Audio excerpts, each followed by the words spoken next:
Next topic है हमारे पास wave as carrier of energy. तो आपने एक बात याद रखनी है कि वेव एनर्जी कैरी करती है लेकिन मैटर को कैरी नहीं करती। अगर आप बात करें ना, वेव ट्रांसफ़र करती है एनर्जी लेकिन मैटर को ट्रांसफ़र नहीं करती। Energy can be transfer from one place to another through waves.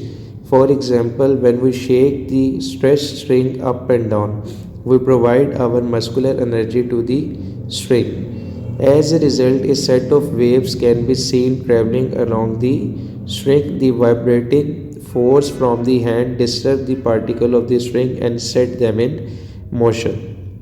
These particles then can transfer their energy to the adjacent particle in the string. Energy is thus transferred from one place to the medium of other in the form of wave.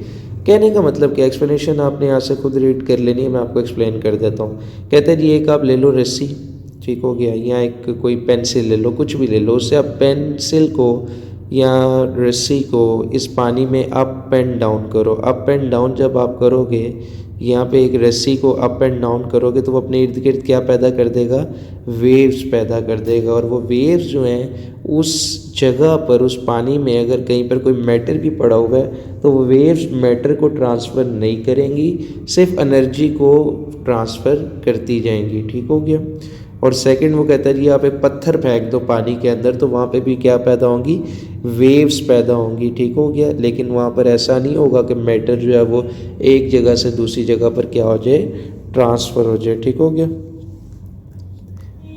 When wave reaches the core, उसने कहा देखो पत्थर फेंका, पत्थर फेंकने से waves पैदा हुई, आगे कोर का, जब कोर के पास वेव्स गई हैं तो कोर अप एंड डाउन हुआ है, ठीक है, लेकिन उसने अपने आप को एक जगह से दूसरी जगह पर उठाकर ट्रांसफ़र नहीं किया। ये बात उसने लिखी है कि it will move up and down along with the motion of the water particle by getting energy from the waves. तो ये एक्टिविटी से आपको ये बात क्लियर हो जाती है कि वेव एनर्जी को ट्रांसफ़र करती है लेकिन मैटर को ट्रांसफ़र नहीं करती।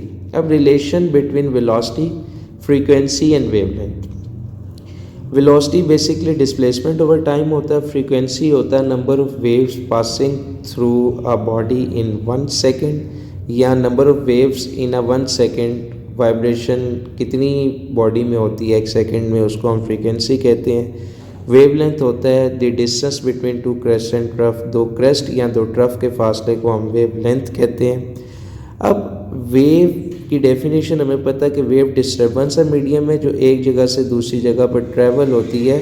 जब क्या होता है, जब हम किसी भी मीडियम में डिस्टर्बेंस को पैदा करते हैं। अब वेलोसिटी इक्वल हो गया डिस्टेंस ओवर टाइम, और velocity equal to displacement over time आ गया हमारे पास। ठीक है। उसके बाद नेक्स्ट आ जाता है कि वेव लेंथ जो है वो क्या है। अब इस डिस्टेंस को मैं कह दूंगा कि वेवलेंथ है, टाइम को मैं कह दूंगा टाइम पीरियड है। If time taking by the wave in motion from one point to another is equal to its time period T, then the distance covered by the wave will be equal to 1 wavelength. Hence we can write in simple, आप easily कह सकते हो कि velocity distance over time है तो distance यहाँ पे wavelength है और time यहाँ time period है, तो v is equal to lambda over t आ गया हमारे पास। but time period is the reciprocal of frequency, तो 1 over t की जगह पर हम f भी लिख सकते हैं। तो hence हमारे पास क्या प्रूव हो गया, v is equal to f lambda, जिसे हम वेव इक्वेशन भी कहते हैं। बेटा आपने याद रखना है कि v is equal to f lambda क्या होती है, वेव इक्वेशन होती है। आगे एक एग्जांपल है, उसमें उसने हमें फ्रीक्वेंसी 4 हर्ट्ज दे दी है, वेवलेंथ 0.4 मीटर दे दी है और speed of wave find out करने को कहा गया v। तो v is equal to f lambda, formula लगाते हैं, f 4 हर्ट्ज है, लैम्डा हमें पता है 0.4 मीटर है, हम इसको यहाँ पर मल्टीप्लाई करेंगे तो वेलोसिटी आ गई 1.6 और वेलोसिटी का यूनिट होता है मीटर पर सेकंड। तो ये हमारे पास एग्जांपल सॉल्व हो गई।